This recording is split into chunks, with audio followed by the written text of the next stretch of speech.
Minecraft servers are in a rut right now. I mean, seriously, think of some Minecraft servers. There's Hypixel, and that's about it. Yeah, there are servers like Manicube, you know, the one Dream mentioned in that 5-block parkour video. There's Mineplex, I mean, not anymore. Yeah, I know there are non-PvP servers and SMPs, Windcraft for one, which is honestly the best MMORPG I've ever played. Anyways, Minecraft servers are in a rut. I mean, if you have the good graces to suggest me some 1.8 servers, then by all means, go for it. The only servers I play on other than Hypixel are servers where you practice Hypixel, Bedwars Practice Club, PvP.net, and 50 other bridging servers. I mean, it is what it is. However, if you're looking for another Minecraft minigame server that's, in my opinion, better than Hypixel, you've come to the right place. For those PvP legacy tryhards that used to only fight people in SMPs or random 10-player servers, this is for you. For people who want to stop getting carpal tunnel by going, this is also for you. And this is big because I used to tryhard PvP bots, and that's a one-way ticket to carpal tunnel syndrome. You want a Minecraft server where everyone says good luck, have fun, and is nice and wholesome instead of getting cussed out at the start of a game? Well, great, this is for you. By all means, suggest some servers. I really want to play 1.8 again, like Hypixel sucks ass because of my ping. Welcome to MCC Island, the future of Minecraft servers and the last fun Minecraft server. Plus, if you want tips and strats and whatever about it, you've also come to the right place. This server is Minecraft Championships Island, and I'm about to run everything down, give you tips and a head start before you take the plunge. There are 5 games on the server and 3 main parts of the island, obviously the mini games and then the shops and capitalism and random stuff.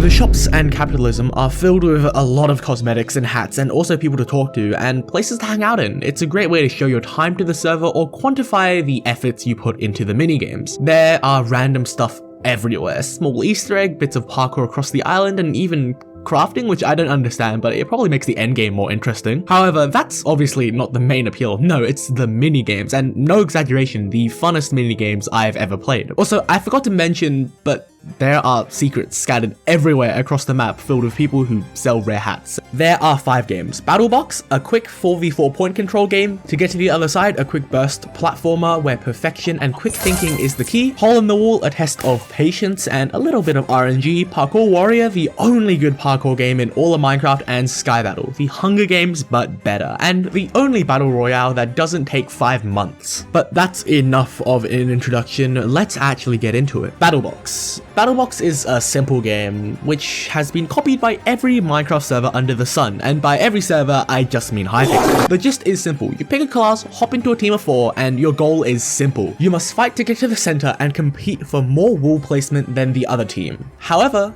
what's more likely to happen is a high-octane 4v4 where the last team or man standing places in everything. Both strategies work, but one of them is significantly more common, especially if you're playing with randoms, because wins are all shared, and kills and leaderboard placements are just for you and your ego only. The classes go as follow.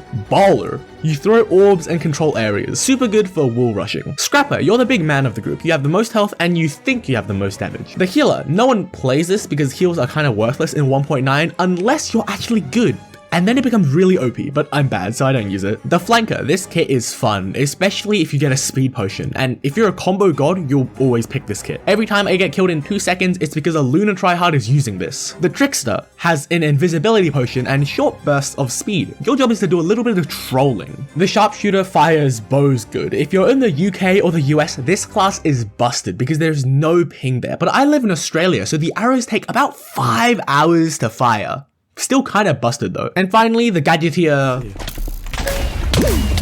Oh. This server has some of the best sound design I've seen in a video game, and each kill not only feels better to achieve, crits and comboing in 1.9 are just better. Please try it out, Hypixel tryhards. But sound and looks so good, it gets me hard every time. Plus, if you're not a stickler for teamwork, just play Sky Battle. Oh no. Such a bad team. They're fucking kitted out! There are a couple maps, but there's only really 3 categories. Small hallway or compact maps with tight corridors and small rooms like pipes, which makes me want to open maps where you can run about and are only really 1 or 2 big rooms or walls, and vertical maps where there are basically 2 sections, 1 room above and 1 room below. You will be good at some and you will be worse at others. For example, I am awful at compact maps, but I think I'm pretty good at everything else. I just hate Unlike Sky Battle, the time to kill here is really short, especially if you get jumped. If you cannot combo people, you will be worse than others. However, if you can hold a combo and can handle a 2v1 or more, you will be one of the best players. It's also important to remember your role. Use your items. Your bolts are the difference between winning and losing. Also, one mistake I see a lot of people focusing on is killing. Remember that your goal is to fill in the will in the middle, and that means maybe not getting any kills. You're still, you know, a good part of a team. You just might make it onto the leaderboard. However, if you are focusing on killing, use damage pots because they come in clutch, and especially if you only have a boot for defense. And it's also important to remind you to use your crossbow. I see so many people not using it and it kind of makes me sad. I'm super curious though, if you can comment down your favorite kit or map and tell me your reason, I'll really appreciate it, because I genuinely cannot find any reason for fucking pipes to be anyone's favorite. To get to the other side. To get to the other side is honestly one of my favorite games on the server because it's very skill based yet so chaotic at the same time. It's basically RNG and has enough bullshit that it'll fill you with hatred. So why do people play it then? Because for every modifier that knocks you off the map frame 1, you get one that knocks you to the finish line. Or you get plays and clutches so clean you'll be thinking you're the next fucking fruit berries. It's an ingenious way of combining parkour, block placement, and spite that makes the game such a blast to play, especially if you just want something quick and easy to play and have fun in. There are also a couple types of maps that I would like to mention. Speed parkour maps, block placement maps, and gimmick parkour maps. Speed parkour maps is just a quick set of platforming. Block placing maps is for two types of players. Either you're the one god bridging and getting double block extensions, or you're the parasite that follows them.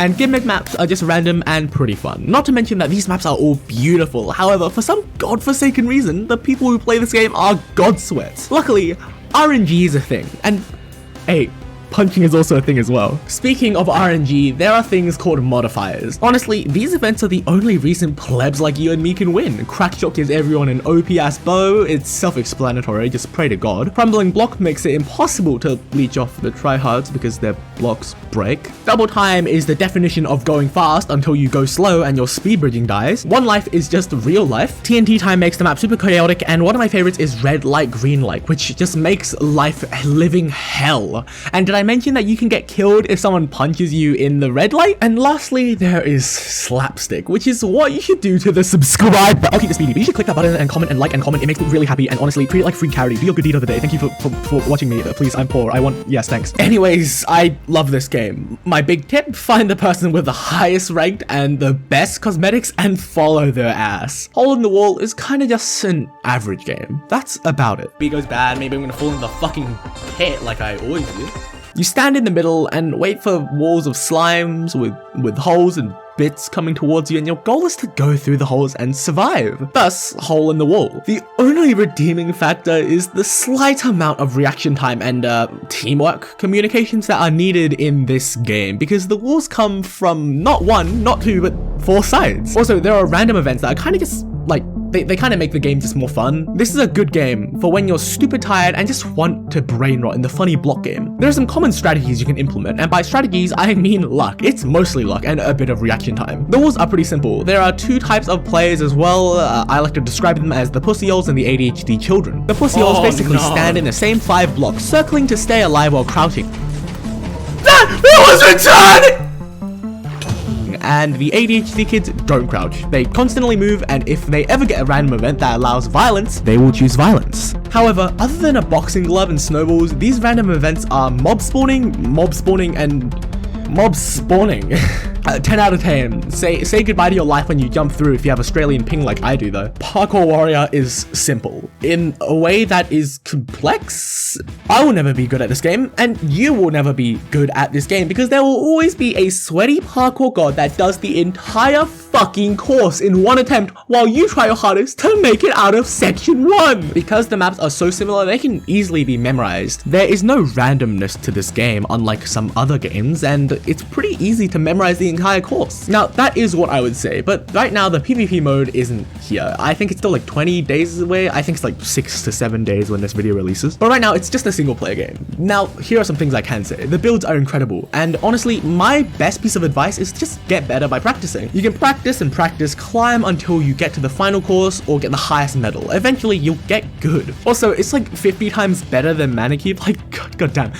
If you practice parkour, just do it here. It's just better. I know it's not as specific or difficult, but like, damn, it's so much fun. The jumps are fun. And unlike Manicube, you're not playing a fucking puzzle game when you're playing a parkour map in Parkour Warrior. I'm pretty sure there's already someone who's uploaded a 30-minute video on every single jump in Parkour Warrior, and you should probably take their advice over mine. Sky Battle, here it is. The cream of the crop. If I can describe this wonderful game in one simple phrase, it would be the Hunger Games, but better. A lot better. Games rarely last for more than 5 minutes. In fact, the game tries to limit you with a 5-minute timer, and it usually works. When you die, you don't even feel like shit. Everyone you play with says good luck, have fun, and everyone's nice. Plus, because it's 1.9 PvP, you will never be comboed out of existence once and immediately get killed or knocked off the map, even though the person is 6 blocks away from you. Speaking of knocked off the map, the worst part of a game like this is this.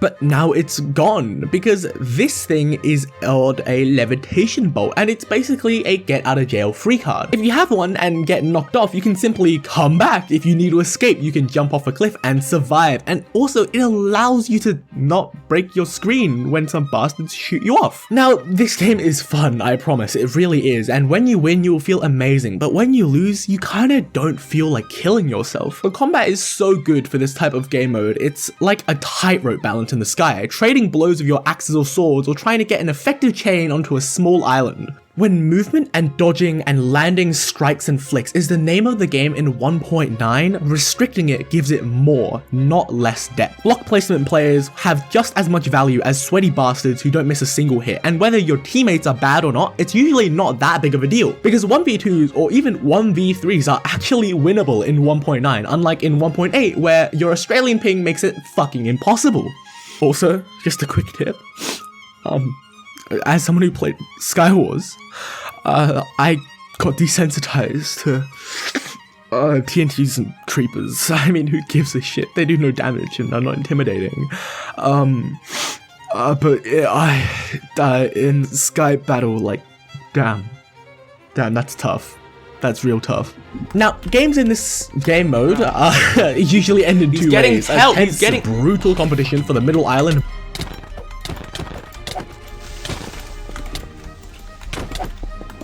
How in God's green Okay, bunkering down, breaking over each other, bombing them. Each member usually providing the platform or the wall or the support, and the other is staying on the outer ring and killing everyone before they even jump down. Honestly, I'm not good at this. I'm not good at 1.9 PvP especially, but this game mode kind of amplifies that because my game sense is whack as well. But hey, there are channels dedicated to this. Everything I've mentioned has a more detailed, better video. There are videos who probably explain one game mode using 15 minutes. So if you find that I missed something, I'm sorry, and I would be super grateful if you would tell me it in the comments or something like that, whether it be a mistake or a tip that you don't find that correct. Number 6, everything else. This is the end, but before you leave, let me tell you about the good stuff. And by the good stuff, I mean cosmetics. It's so yummy, so delicious. You get money from quests and other things, and with it, you can buy items and cosmetics and ingredients to craft with, and you can also unlock totems which can be used to gamble. God. I love capitalism. Find something you want and work for it, and when you finish buying that, find something else. It's intrinsic motivation, I guess, but like, look, it's a free server. They need to make money somehow, alright? From children spending their mummy's credit card. Forgive them for it. But also, like, that's the end of the video. Like, comment, subscribe. I'm sorry, Noxcrew. Thanks for watching. Happy gaming. Bye-bye. Okay, he's dead. Wow, I did quite literally nothing this entire round. Cool.